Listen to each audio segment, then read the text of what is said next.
ನಕ್ಷತ್ರ ಚಿಹ್ನೆ K R ಪೇಟೆ ಆಧುನಿಕ ಯುಗದ ಮಹಾನ್ ಸಂತ ಸಿದ್ಧಗಂಗಾ ಮಠದ ಶ್ರೀ ಶ್ರೀ ಶ್ರೀ ಡಾ ಶಿವಕುಮಾರ ಸ್ವಾಮೀಜಿಯವರು ಸಮಾಜದ ಉದ್ಧಾರ, ದೀನ ದಲಿತರ ಶ್ರೇಯೋಭಿವೃದ್ಧಿ, ಶಿಕ್ಷಣ, ದಾಸೋಹ ಮುಂತಾದ ಸಮಾಜದ ಸುಧಾರಣೆಗಾಗಿ ಜನ್ಮ ತಾಳಿದ ಆಧುನಿಕ ಯುಗದ ಮಹಾನ್ ಸಂತರಾಗಿದ್ದಾರೆ ಎಂದು ಸಮಾಜ ಸೇವಕ ಆರ್ ಟಿ ಒ ಮಲ್ಲಿಕಾರ್ಜುನ್ ಅಭಿಪ್ರಾಯಪಟ್ಟರು. ನಕ್ಷತ್ರ ಚಿಹ್ನೆ ತಾಲ್ಲೂಕಿನ ಕಿಕ್ಕೇರಿ ಹೋಬಳಿಯ ಲಿಂಗಾಪುರ ಗ್ರಾಮದಲ್ಲಿ ತ್ರಿವಿಧ ದಾಸೋಹಿ ಶ್ರೀ ಶ್ರೀ ಶ್ರೀ ಶಿವಕುಮಾರ ಸ್ವಾಮೀಜಿಗಳ 7ನೇ ವರ್ಷದ ಪುಣ್ಯಸ್ಮರಣೆಯ ಪ್ರಯುಕ್ತ ಗ್ರಾಮದಲ್ಲಿ ಏರ್ಪಡಿಸಿದ ಅನ್ನ ಸಂತರ್ಪಣೆ ಕಾರ್ಯಕ್ರಮದಲ್ಲಿ ಭಾಗವಹಿಸಿ ಮಾತನಾಡಿದರು. ಶ್ರೀಗಳು ಆಧುನಿಕ ಸಮಾಜದ ಮಹಾನ್ ಸಮಾಜ ಸುಧಾರಕರಾಗಿದ್ದಾರೆ. ಅವರಿಗೆ 110 ವರ್ಷ ಆಗಿರುವುದು ಆಧುನಿಕ ಸಮಾಜದ ಪ್ರತಿಯೊಬ್ಬರಿಗೂ ಹೆಮ್ಮೆ ತರುವಂತದ್ದು.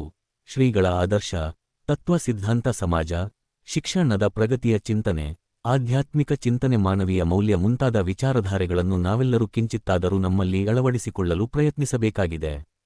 15ನೇ ಶತಮಾನದಲ್ಲಿ ಸಾರಿದ ವಚನ ಸಾಹಿತ್ಯ ಮತ್ತು ಶರಣರ ತತ್ವ ನಿಷ್ಠೆಗಳನ್ನು ಇಂದಿನ ಆಧುನಿಕ ಯುಗದಲ್ಲಿ ಶ್ರೀಗಳು ಅವುಗಳನ್ನು ನಮ್ಮ ಸಮಾಜಕ್ಕೆ ಸಾರಿದ್ದಾರೆ. ಶಿಕ್ಷಣ, ದಾಸೋಹ ಮುಂತಾದ ಸಮಾಜ ಸೇವೆಯಲ್ಲಿ ತೊಡಗಿಸಿಕೊಂಡು ಅವರು ತಮ್ಮ ಜೀವನವನ್ನು ಧಾರೆ ಎರೆದಿದ್ದಾರೆ ಎಂದ ಸಮಾಜ ಸೇವಕ ಆರ್ ಟಿ ಒ ಮಲ್ಲಿಕಾರ್ಜುನ್ ರವರು ಪ್ರತಿಯೊಬ್ಬರೂ ಶ್ರೀಗಳ ಬಗ್ಗೆ ತಿಳಿದುಕೊಂಡು ಅವರ ಗುಣಗಳಲ್ಲಿ ಕೆಲವೊಂದನ್ನು ಪಾಲನೆ ಮಾಡಿದರೆ ಬದುಕಿನಲ್ಲಿ ಸಾರ್ಥಕತೆ ಸಿಗುತ್ತದೆ ಎಂದು ತಿಳಿಸಿದರು. ಈ ಸಂದರ್ಭದಲ್ಲಿ ಪಂ ಮಾಜಿ ಅಧ್ಯಕ್ಷೆ ಜ್ಯೋತಿ ಹರೀಶ್, ಗ್ರಾಮದ ಹಿರಿಯ ಮುಖಂಡರಾದ ರಾಜಣ್ಣ, ರುದ್ರೇಶ್, ಹರೀಶ್, ನಾಗೇಶ್, ಮಹೇಶ್, ರಾಜು, ಸಾಗರ್, ಶಿವಣ್ಣ, ಯಡಿಯೂರಪ್ಪ, ಗುರು, ಪ್ರಭುಚಂದ್ರಶೇಖರ್, ಮಂಜುನಾಥ್, ಯತೀಶ್, ಯಶವಂತ್ ಸೇರಿದಂತೆ ಗ್ರಾಮಸ್ಥರು ಇದ್ದರು. ನಕ್ಷತ್ರ ಚಿಹ್ನೆ ಸುದ್ದಿಯೊಂದಿಗೆ ಮನು ಮಾಕವಳ್ಳಿ, ಕ್ಯಾರ್ಪೇಟೆ.